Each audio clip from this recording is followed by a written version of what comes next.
ہم نے رب کے حکموں کو توڑا، ہم نے پرواہ ہی نہیں کی۔ ہم سمجھے دنیا میں آئے ہیں تو ہماری دنیا ہے، آوارہ ہوں، خواہشات نفس کے مطابق زندگی گزاریں، آنکھیں بے حیائی میں لگی رہیں، سوچیں آوارگی میں لگی رہیں، کان نغمے سنتے رہے، زبان جھوٹ بکتی رہی، ظلم و جبر کا بازار گرم رکھا، عصمتیں عزتیں پامال کرتا رہا، لوگوں کا مال لوٹتا رہا، حق غصب کرتا رہا، کلیجی اور دل چیرتا رہا، لوگوں کو زخمی کرتا رہا، لوگوں کے جذبات سے کھیلتا رہا، پرواہ نہیں کی کہ یہ دنیا ہے، امتحان گاہ ہے، چند دنوں کے لیے آئے ہیں، اللہ کے حضور پیش ہونا ہے، عملوں کا حساب ہونا ہے۔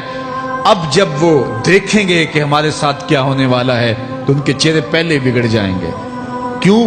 وہ گمان کریں گے کہ ان کی ریڑھ کی ہڈی توڑ دی جائے گی، ایسے عذاب آئیں گے جس طرح کسی کی ریڑھ کی ہڈی ٹوٹ جائے تو اس کا چہرہ شگفتہ گلاب تو نہیں ہوتا، اس کا چہرہ جو ہے وہ تو کس قدر مرجھایا ہوا ہوتا ہے۔ تو اللہ ارشاد فرماتا ہے اس طرح ان کے چہرے ہوں گے۔ ابھی عذاب آیا نہیں ہے لیکن چہرے پہلے اترے ہوئے ہوں گے، اور جب عذاب کی بھٹی میں ڈالے جائیں گے، اللہ اکبر، اور وہ سخت عذاب، حضور نے جبریل امین سے پوچھا مجھے جہنم کے عذابوں کا ذکر سناؤ۔ عرض کی حضور سب سے ہلکے عذاب کی کہانی سناتا ہوں، اور وہ یہ کہ جہنمی کے پاؤں میں آگ کا جوتا رکھا جائے گا، باقی پورا بدن اس کا سلامت ہوگا۔ یہ سب سے ہلکے عذاب کی کیفیت ہے۔ اب پاؤں میں آگ کا جوتا ہوگا، حدت، گرمی، شدت اتنی ہوگی کہ دماغ پگھل کے ناک اور کانوں کے راستے سے باہر آ جائے گا۔ پاؤں میں رکھے ہوئے جوتے کی گرمی دماغ کو ایسے چڑھے گی کہ وہ پگھل جائے گا اور ناک اور کانوں کے راستے سے باہر آ جائے گا۔ تو اللہ کے عذاب کے خوف سے چہرے بگڑ جائیں گے، حالت سلامت نہیں رہے گی۔ یہ بات ذہن میں رکھیں کہ اللہ جس کو جہنم میں ڈالے گا اس کو اس صورت میں نہیں ڈالے گا، یہ محمدی صورت ہے، یہ شکل اس کی چھین لی جائے گی اور اس کی شکل بڑی کر دی جائے گی۔ اس کا ایک ایک دانت احد پہاڑ جتنا ہوگا۔ احد پہاڑ کا پھیلاؤ 15 کلومیٹر پہ ہے، 15 کلومیٹر کا ایک دانت، اور 32 دانت کتنے ہوں گے تو منہ کتنا بڑا ہوگا۔ اس کو اتنا بڑا اس لیے کیا جائے گا تاکہ وہ عذاب کی تکلیف زیادہ سہے۔ 70 گز موٹی کھال ہوگی، اور کھال جل جائے گی تو اللہ قرآن میں فرماتا ہے ہم نئی کھال دے دیں گے تاکہ عذاب کی تکلیف اس کو گوارا کرنی پڑے۔ پھر چیخے گا، چلائے گا، ہائے مجھے پانی دو، پانی دو، پیاس کی شدت ہے۔ 70 سال تک تو اس کی کوئی آواز ہی نہیں سنے گا۔ 70 سال کے بعد داروغہ جہنم چیخ کر کہے گا کیا مانگتا ہے؟ وہ بولے گا مجھے پانی چاہیے۔ کہا جائے گا تو بے بھی ملتا ہے پانی۔ پھر داروغہ جہنم اسے پانی دے گا، کوکا کولا کی بوتل دے گا یا پیپسی تھما دے گا یا منرل واٹر کی بوتل دے گا؟ نہیں، قرآن بتاتا ہے اسے مائے حمیم دیا جائے گا، کھولتا ہوا پانی، اور وہ اتنا گرم ہوگا جب پینے کے لیے چہرے کے قریب کرے گا اس سے اٹھتی ہوئی بھاپ کی وجہ سے چہرے کی کھال ادھڑ کے اس کے اندر گر پڑے گی، لیکن اس کے باوجود اس کو پینا پڑے گا۔ اللہ فرماتا ہے یہ دنیا ہی سب کچھ نہیں ہے، سمجھ لیا یہی سب کچھ ہے، آخرت کو بھول گئے، صبح اٹھے کام پہ چلے گئے، شام آئے آوارگی میں چلے گئے، صدائیں آتی رہی حی علی الصلاۃ حی علی الفلاح، کوئی پرواہ نہیں کی، نہ پیشانیوں نے سجدے کیے، نہ سوچوں میں پاکیزگی آئی، زندگی یوں گزار کے چلے گئے۔ ایسے نہیں، کہا ایک وہ ہوں گے جن کے چہرے شگفتہ گلاب ہوں گے، ایک وہ ہوں گے جن کے چہرے بگڑے ہوئے ہوں گے۔ اللہ اکبر، کلا اذا بلغت التراقی، یہ تو قیامت کا منظر ہے نا، قیامت سے قبل بھی ایک منظر ہے، اللہ اس منظر کو بھی بیان کر رہا ہے، کلا اذا بلغت التراقی، ہاں جب جان گلے کو پہنچ جائے گی۔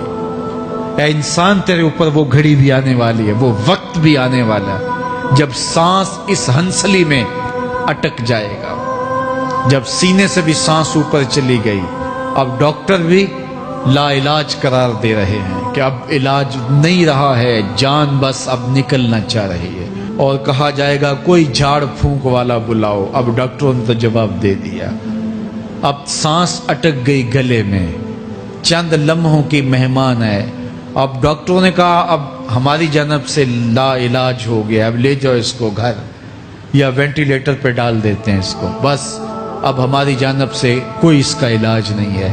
اب گھر والے روتے ہیں، کہتے ہیں کوئی جھاڑ پھونک والا لاؤ، کوئی دم والا لاؤ، شاید وہ کوئی دم کرے تو اس کی جان میں جان آ جائے. ڈاکٹروں نے تو لا علاج قرار دے دیا. وَظَنَّ عَنَّهُ الْفِرَاقِ. اللہ فرماتا ہے یہ تو جھاڑ پھونک والے کو ڈھونڈ رہے ہیں، لیکن جس کی سانس یہاں اٹکی ہے وہ سمجھ گیا ہے اب موت آ گئی ہے. اس کو یقین ہو گیا ہے کہ اب موت کے لمحے آ گئے ہیں، اب میں بچ نہیں پاؤں گا. اب آنکھیں تاڑے لگی ہوئی ہیں. وَالْتَفَّتِ السَّاقُ بِالسَّاقِ. پنڈلی پہ پنڈلی چڑھ رہی ہے. جب موت آ جاتی ہے تو پھر پنڈلی سے پنڈلی لپٹ جاتی ہے، اس کو پھر جدا کرتے ہیں اور جدا کر کے دونوں انگوٹھے باندھ دیتے ہیں تاکہ پنڈلی کے اوپر پنڈلی نہ چڑھے.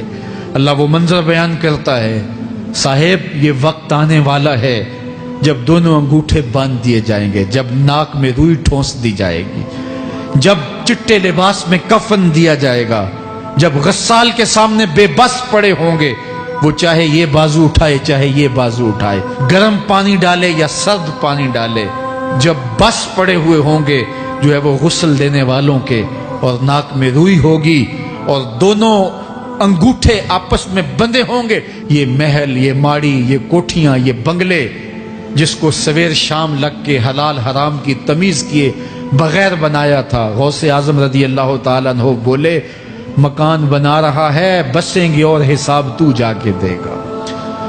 اور یہ تو ایک رات بھی تجھے اس گھر کے اندر نہیں رکھیں گے کہ چلو ایک رات مہمان رکھ لیں. کہتے ہیں نہیں نہیں، مہمانوں نے بھی جانا ہے تو جلدی کرو، اس کو سپرد کراؤ.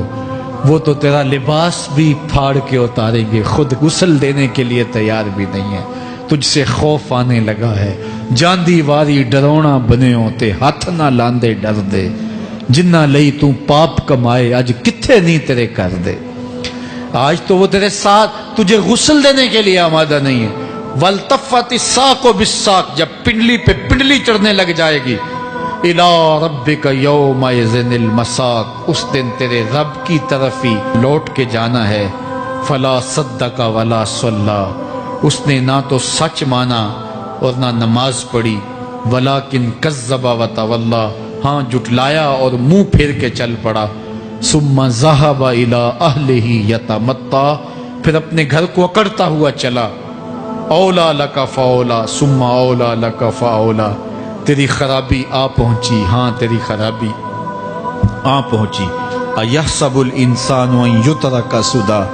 انسان دنیا میں یہ گمان کرتا ہے اس کو سدا چھوڑ دیا جائے گا. سدا عربی میں ایسے اونٹ کو کہتے ہیں جس کی مہار کسی کے ہاتھ میں نہ ہو. شترے بے مہار، جہاں مرضی جس گھاٹ سے چاہے پانی پیے، جہاں سے مرضی چارہ لے، تو شترے بے مہار کو کہتے ہیں سدا. تو یہ انسان بھی گمان کرتا ہے کہ میں بھی سدا ہوں، مجھے کوئی کیوں پوچھے، میرے جذبات پہ کوئی کیوں قدغن لگائے، مجھے کیوں روکے کوئی. بالخصوص جوانی کے ایام کے اندر جوان کو بڑا ہوتا ہے کہ کوئی مجھے کیوں. وہ تو ماں باپ کے کہنے میں بھی نہیں آنا چاہتا. وہ کہتا ہے کیوں مجھے روکتے ہیں، میری جوانی ہے، میرے جذبات ہیں، مجھے آزادی سے جینے دو، کیوں میرے راستے میں رکاوٹ بنتے ہو، میں سدا ہوں. اللہ فرماتا ہے نہیں، ایک اونٹ تو سدا ہو سکتا ہے، جس کو میں نے اشرف المخلوقات بنایا ہے اس کو تو سدا نہیں چھوڑوں گا، اس کو تو پابند بناؤں گا حکام کا. اب وہ کہتا ہے کہ نہیں نہیں، یہ کیسے دوبارہ اٹھائے جائیں گے. اب دوبارہ وہی بات پھر آ گئی. الم یک نطفۃ من منی یمنا. اللہ فرماتا ہے ایک بوند تھی نا، پانی کا ایک قطرہ تھا جو رحم مادر میں رکھا گیا. ثم کان علقہ، پھر وہ پانی کا قطرہ لوتھڑا بنا. فخلق فسوی، پھر اللہ نے اسے پیدا فرمایا اور پھر ٹھیک ہموار کیا. فجعل منہ الزوجین الذکر والانثی، پھر اس سے وہ جوڑ بنائے، کوئی مرد بنایا کوئی عورت بنائی.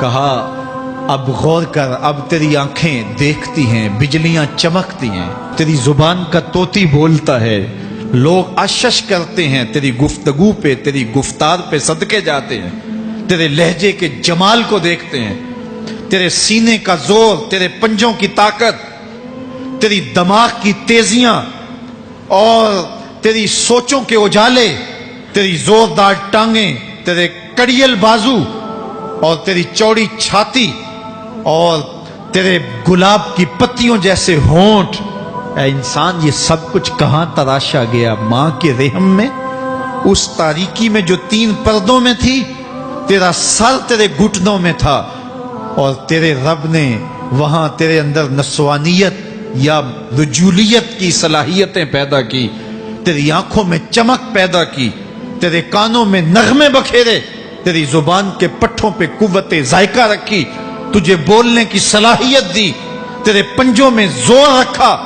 آج تو مفتی شہر ہے، آج تو علامۃ الدہر ہے، آج تو قاضی القضات ہے، آج تو منسٹر ہے، آج تو وزیر اعظم ہے، آج تو پہلوان ہے، آج تو شہزادہ ہے، آج تو بادشاہ ہے، آج تو زوراور ہے، آج تیری طاقت کے کیا کہنے؟ آج شیروں کو تو نچا لیتا ہے، ہاتھیوں کو تو بٹھا لیتا ہے، آج تو بڑا زوراور گھڑ سوار ہے، آج تیری طاقت کے کیا کہنے؟ تو کشتی کرتا ہے، زمانہ دیکھنے آتا ہے، آج تیری طاقت کے شوہرے ہیں، تیری عظمت کے تنتنے ہیں، لیکن انسان تو ایک ناپاک قطرہ تھا اور رحم مادر میں تھا۔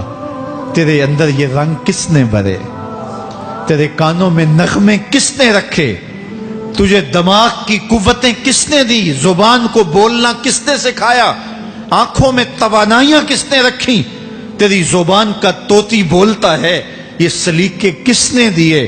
پھر اللہ فرمایا، کتنا زوردار بیان ہے، الیس ذالک بقادر علی ان یحیی الموتى، جو ماں کے پیٹ میں ایک نطفے کو ایک خوبصورت انسان بنا سکتا ہے، ہڈیوں کو جوڑ کے دوبارہ انسان نہیں بنا سکتا؟ کیا وہ دوبارہ تجھے کھڑا نہیں کر سکتا اپنے سامنے پیش ہونے کے لیے، جس کے حکموں کو تو نے توڑا ہے، جس کے فرامین کا تو نے مذاق اڑایا ہے؟ کیا وہ اتنا ہی بے بس ہے کہ اپنے حضور تجھے جو ہے وہ کھڑا ہی نہیں کر سکتا ہے؟ جس رب نے تجھے ماں کے شکم میں شکل دی، حضرت شیخ فرید الدین عطار بولتے ہیں، سانے کستی سلاتی می شود، ایسا کاریگر ہے مٹی سے بادشاہ بنا ڈالتا ہے۔ اس نے مٹی سے دارا و سکندر بنائے، اس نے مٹی سے جو ہے وہ رستم و سہراب بنائے، اس نے مٹی سے کیا کیا بنا دیا جو مٹی سے بادشاہ بنا سکتا ہے، جو نطفہ رحم مادر سے جو ہے وہ شکل اور صورت اور رنگ اور جمال بنا دیتا ہے۔ تیری صورت نکھرتی ہے، تیرے ہونٹ گلابی ہیں اور تیری نرگسی آنکھیں ہیں، تیرے ریشمی بال ہیں اور تیری خوبصورت رنگت ہے، تو چال چلتا ہے تو لگتا ہے قیامت چل رہی ہے، تیرا قد رانا جو ہے وہ صنوبر کو شرماتا ہے، تیری گفتار کے تنتنے ہیں۔ جس نے اتنی خوبصورت شکل ماں کے رحم میں بنائی، کیا وہ ہڈیوں کو جوڑ کے دوبارہ انسان نہیں بنا سکتا؟ وہ دوبارہ انسان بنائے گا اور پھر تجھے اپنے حضور کھڑا کرے گا۔ اور ایک حدیث میں آتا ہے، اللہ بندے کو اپنے حضور کھڑا کرنے کے بعد اپنے سامنے سے ہٹنے نہیں دے گا جب تک 5 سوال نہیں پوچھ لے گا۔ ان عمرہ ہی فیما افنا ہو، اس کی عمر کے بارے میں پوچھے گا، کہاں ضائع کی؟ میں نے تجھے زندگی دی، 60 سال 70 سال 40 سال 50 سال، اس زندگی کو کہاں گزار کے آیا ہے؟ ان شباب ہی فیما ابلا ہو، اس کی جوانی کے بارے میں پوچھا جائے گا، جوانی کہاں گزار کے آیا ہے؟ مجنوں تو نہیں بنا رہا، خواہشات کا اسیر تو نہیں ہو گیا، دیوانوں کی طرح زندگی تو نہیں گزار کے آ گیا؟ تیری جوانی کسی چوک میں تو نہیں گزری، تیری جوانی آوارگی میں تو نہیں گزری، ساری رات سوشل میڈیا کے اوپر گندگی اور غلاظتیں تو نہیں دیکھتا رہا؟ تیری زندگی گزری کہاں ہے؟ تیری جوانی گزری کہاں ہے؟ اگر کوئی جواب نہ ہوا تو پھر کیا جواب دے گا؟ اور وہ کتنا خوش نصیب ہوگا جو کہے گا، مالک میری جوانی سجدوں میں گزری، میری جوانی قیام میں گزری، میری جوانی رکوع میں گزری۔ میرے حضور فرماتے ہیں، سبعۃ یظلھم اللہ فی ظلہ یوم لا ظل الا ظلہ، 7 اشخاص ایسے ہیں قیامت کے دن جب کوئی سایہ نہیں ہوگا، اللہ ان 7 کو اپنے عرش کا سایہ دے گا۔ ان میں سے دوسرا شخص میرے حضور نے بیان فرمایا، وشاب نشأ فی عبادت اللہ، وہ جوان جس کی جوانی اللہ کی عبادت میں گزری۔ جوانوں، اپنی زندگی کو مالک کی دہلیز پہ لے آؤ۔ جوانی وہی ہے جو مالک کی چوکھٹ پہ گزرے۔ اپنے دل کا تعلق جوڑو، عشق کرنا ہے تو پھر آمنہ کے لال سے کرو۔ محبت کا رشتہ ان سے جوڑو، تعلق کا ربط ان سے قائم کرو، جوانی کو دین کی راہ پہ ڈالو۔ اللہ اکبر۔ سنو میرے حضور کا فرمان، انا حبیب اللہ، میں اللہ کا حبیب ہوں۔ پھر فرمایا الشاب التائب حبیب اللہ، جو جوان جوانی میں توبہ کرے وہ بھی اللہ کا حبیب ہے۔ آؤ اللہ کے حبیب بن جاؤ، اللہ کے حبیب بن جاؤ، اللہ کے حبیب بن جاؤ، اللہ کے محبوب بن جاؤ۔